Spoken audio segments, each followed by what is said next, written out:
On the morning of April 10th, 1912, the docks of Southampton were buzzing with the frenetic energy of a coronation. The RMS Titanic, the largest and most luxurious moving object ever built by human hands, was preparing for her maiden voyage. She was not merely a ship, she was a floating palace, a testament to the industrial might of the Edwardian era and a symbol of man's conquest over nature. But amidst the thousands of passengers boarding the unsinkable ship, there was one conspicuous absence. J.P. Morgan, the titan of Wall Street, the man who effectively owned the Titanic through his shipping trust. The International Mercantile Marine Company, IMM, was supposed to be on that boat, at a private suite specially constructed for him. On B deck, complete with a private promenade and a bath made of cigar-colored marble. His luggage was already on board, but at the very last moment, Morgan cannoned. He claimed he was ill and decided to stay at a resort in Aix-les-Bains, France. Witnesses reported seeing him perfectly healthy, enjoying his mistress and his morning coffee days later. Morgan's sudden change of plans might have been a stroke of incredible luck, or it might have been the first move in the coldest corporate liquidation in history. To understand why Morgan's absence is the key to unlocking the secrets of the Federal Reserve, we must look at who did board the ship. The passenger list of the Titanic read like a who's who of the global financial elite, but three names stood out above the rest: John Jacob Astor, Isidor Straus, and Benjamin Guggenheim. These men were not just wealthy, they were sovereign. John Jacob Astor IV was arguably the richest man in the world, with a fortune that adjusted for inflation would dwarf the net worth of modern tech billionaires. Isidor Straus was the owner of Macy's and a titan of retail. Benjamin Guggenheim was the heir to a mining empire. Collectively, they represented a massive concentration of wealth that was independent of the banking cartels. The conspiracy theory, which has persisted for over a century in the hushed corners of financial history, posits that these three men were the primary obstacles to the creation of the Federal Reserve System. The timeline is undeniably suspicious. In November 1910, the First Name Club met on Jekyll Island to secretly draft the Federal Reserve Act. Their goal was to create a centralized banking cartel that could print money and bail out Wall Street. But a plan of this magnitude required total political consensus among the elite. If a man with their resources of John Jacob Astor decided to oppose the central bank, he had the capital to bribe Congress, fund opposition newspapers, and destroy the public narrative. Astor and his peers were old money. They believed in sound money, gold, and rigid property rights. They were naturally suspicious of the new money schemes of the Rockefellers and Morgans, which relied on debt, leverage, and fiat currency. While historical records on their specific public opposition are scant and often debated, the strategic logic is sound. To install a monopoly, you must first eliminate the competition. J.P. Morgan, acting as the agent for the banking cartel, had the means, the motive, and the opportunity. The Titanic was his asset. He had absolute control over the White Star Line. He handpicked the officers. He influenced the construction. If one wanted to eliminate three of the most powerful men on Earth, without raising suspicion, a tragic maritime accident was the perfect cover. It was a clean hit. No bullets, no poisons, just an iceberg in the cold North Atlantic.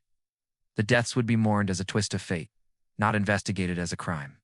The behavior of the ship's captain, Edward Smith, adds another layer of darkness to the narrative. Captain Smith was the most experienced sailor on the Atlantic. He had navigated these waters for decades. He was a millionaire's captain trusted by the elite. He was also a Morgan man, having served the financiers' interests. For years, on the night of April 14th, Smith's actions were bafflingly reckless.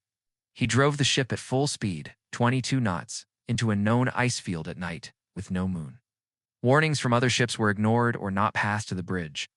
The binoculars for the lookouts were missing, locked in a cabinet to which the key had been accidentally left behind when the collision occurred. Smith's reaction was almost catatonic. It was as if he was playing a role in a script he didn't fully understand, or perhaps one he understood too well. The lack of lifeboats, a regulation that Morgan's Shipping Trust had lobbied to keep lax, ensured that when the ship went down, the survival rate for men in first class would be statistically low. When the Titanic slipped beneath the waves at 2:20 a.m. on April 15, 1912, took Astor, Straus, and Guggenheim with it. Astor was last seen smoking a cigarette on the deck, calmly accepting his fate as the water rose. Straus refused to get into a lifeboat while women and children were still on board. choosing to die with his wife. Guggenheim dressed in his finest evening wear, declaring, "We are prepared to go down like gentlemen." Their deaths were heroic, but politically they were convenient. In one night, the combined wealth and influence of the opposition was liquidated. The old guard was decapitated. The reaction of the markets and the media in the aftermath was telling. The tragedy consumed the public consciousness for months, dominating the headlines. It was the perfect distraction. While the world wept for the Titanic, the bankers went to work. The money trust investigation, the Peugeot Committee, was raging in Washington, but the opposition was now leaderless. There was no longer a John Jacob Astor to fund a counter-movement. The path was clear. In December 1913, just 1 year and 8 months after the sinking, the Federal Reserve Act was passed by Congress and signed by Woodrow Wilson. The timing is almost too precise to be coincidental. 1910, the plan is hatched. Jekyll Island. 1912, the opposition is removed. Titanic. 1913, the plan is executed. Federal Reserve Act. Critics of this theory argued that it is absurd to sink a massive ocean liner just to kill 3 men. They point to the financial loss of the ship itself. But to men like Morgan and Rockefeller, the Titanic was a rounding error. The cost of the ship was $7.5 million. The value of the Federal Reserve System, the ability to print the currency of the United States forever, was incalculable. It was trillions of dollars. Sacrificing a luxury liner to secure the printing press is a trade that any ruthless monopolist would make in a heartbeat. Furthermore, the ship was fully insured. IMM recovered the full value of the vessel. Financially, Morgan lost nothing. Strategically, he gained the world.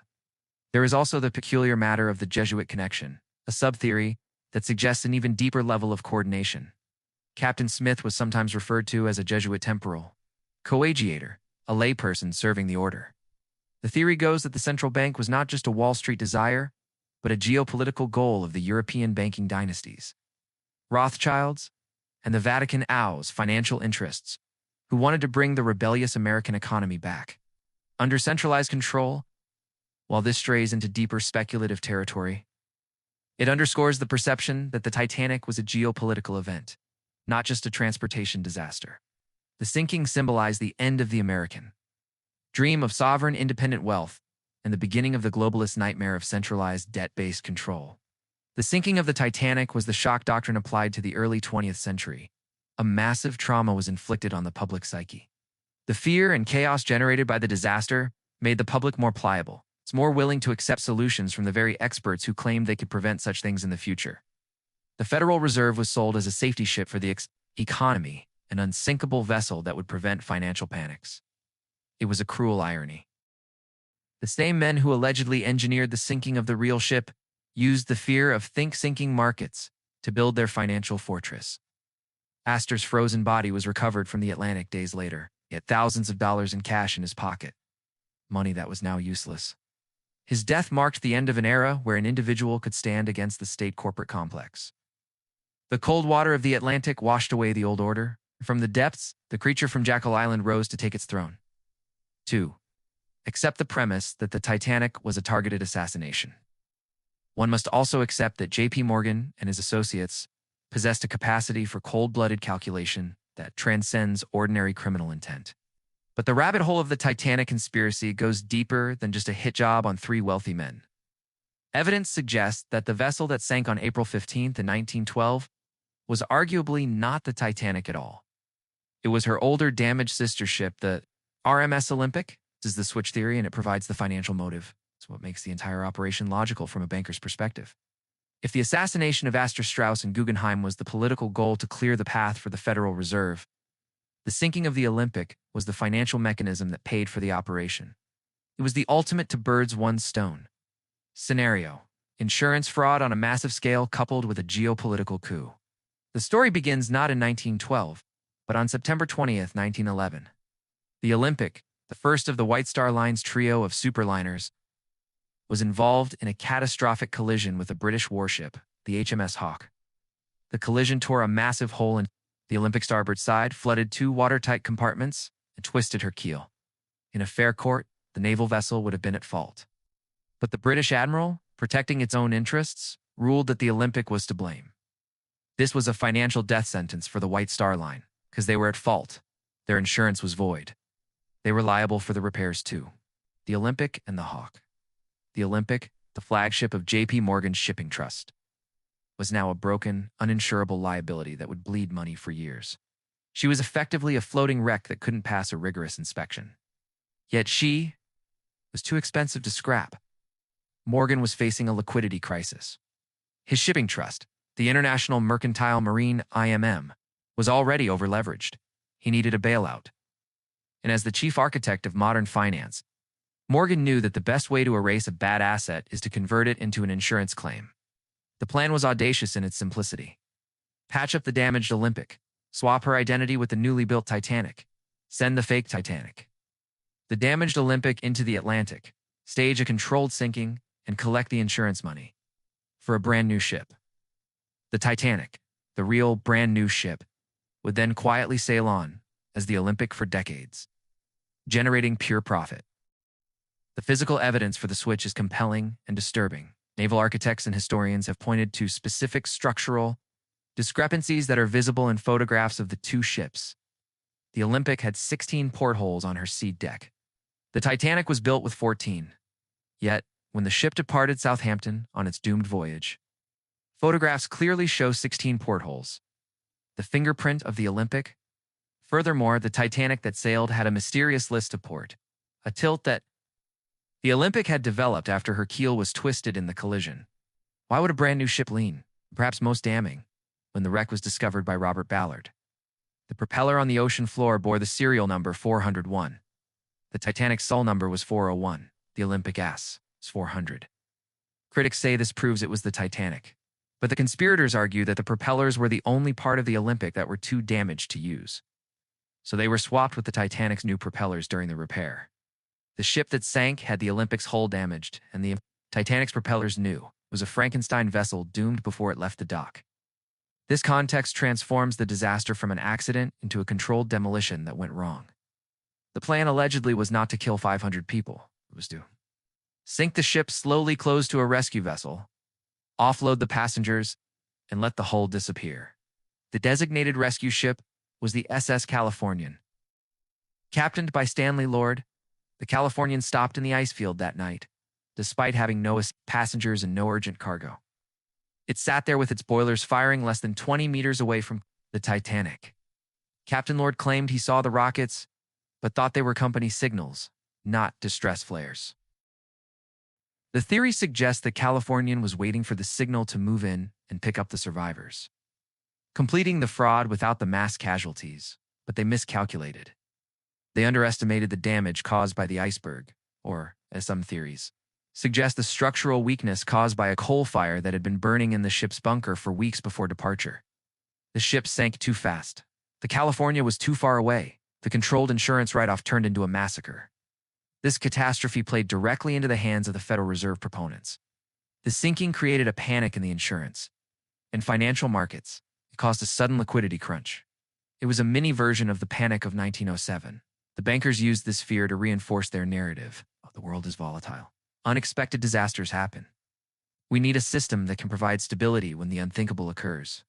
While the public was obsessed with the human tragedy, the money trust was hard at work in Washington. The Pujo Committee hearings, which were investigating the banking cartel's control over America, were overshadowed by the Titanic inquiry. The headlines shifted. From bankers control the economy to iceberg sinks ship. Oh, yes. It was the ultimate distraction. The sinking sucked the oxygen out of the room for the anti-central bank movement. With Astor and Guggenheim dead, the opposition lost its voice and its wallet. There was no one left to buy the newspaper ads or bribe the senators to stop the Federal Reserve Act. We must also look at the role of wireless telegraphy in the aftermath. The news of the sinking was controlled entirely by the Morone Company. Guglielmo Morone was financed by, you guessed it, banking interests allied with Morgan. In the immediate hours after the sinking, there was a media blackout followed by a wave of disinformation. Early headlines reported all save Titanic being towed to Halifax. Who planted these false stories? They served to keep the stock market calm for 24 hours, allowing the insiders to position themselves before the truth was revealed. It also allowed Morgan to manage the IMM stock price, which should have gone to zero, but managed to survive. The control of information was absolute, The narrative was shaped before the Carpathia even docked in New York with the survivors. Morgan was never called to testify about why he canceled his trip. He was never questioned about the insurance. The inquiry led by Lord Morey in England, who is also connected to the shipping trusts, was a whitewash. It focused on excessive speed and ice, ignoring the structural failures, the swapped identity, and the mysteriously absent owner. It concluded accidental death. Case closed. The sinking of the Titanic was the physical manifestation of the philosophy that would govern the 20th century. The elite are too big to fail. The common man is expendable. Steerage passengers, the poor, were locked below decks while the lifeboats were launched. The lifeboats were not filled to capacity because the crew was worried about crowding. This is a perfect metaphor for the Federal Reserve System that followed. The Fed is a lifeboat for the banks. When the crash comes, the bankers get the seats. The public is locked in steerage, told to listen to the band play while the water rises. The 11500 souls who froze to death in the North Atlantic were the first casualties of the new financial order. They were the collateral damage in a corporate restructuring of the global economy. The unsinkable ship was a lie. The stable dollar promised by the Fed was a lie. Both were marketing gimmicks designed to lure the public into a vessel that was built to fail for the benefit of its owners. In the final section, we will examine the aftermath. How the Federal Reserve Act was rammed through Congress in the dead of night while the country was still reeling from the psychological shock of the era, and how the Titanic formula created disaster. Offer a solution. Consolidate power became the blueprint for every major government expansion for the next 100 years.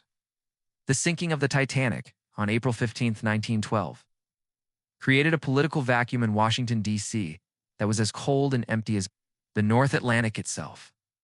In the 18 months between the disaster and the passage of the Federal Reserve Act in December 1913, the opposition to centralized banking effectively evaporated.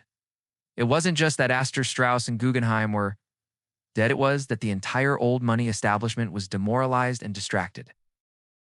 The Senate hearings into the disaster consumed the public's attention for nearly a year. Every headline was about icebergs, lifeboats, and maritime regulations. There was no oxygen left for a complex debate about monetary policy. The banking cartel, operating through their political proxies like Senator Nelson Aldrich and Colonel House, used this cover of darkness to finalize their coup.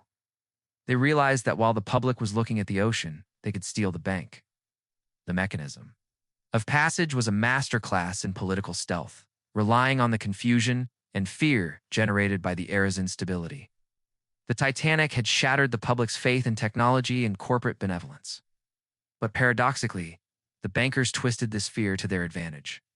They argued that the financial system was just like a ship, prone to sudden, unexpected disasters that no individual captain could foresee.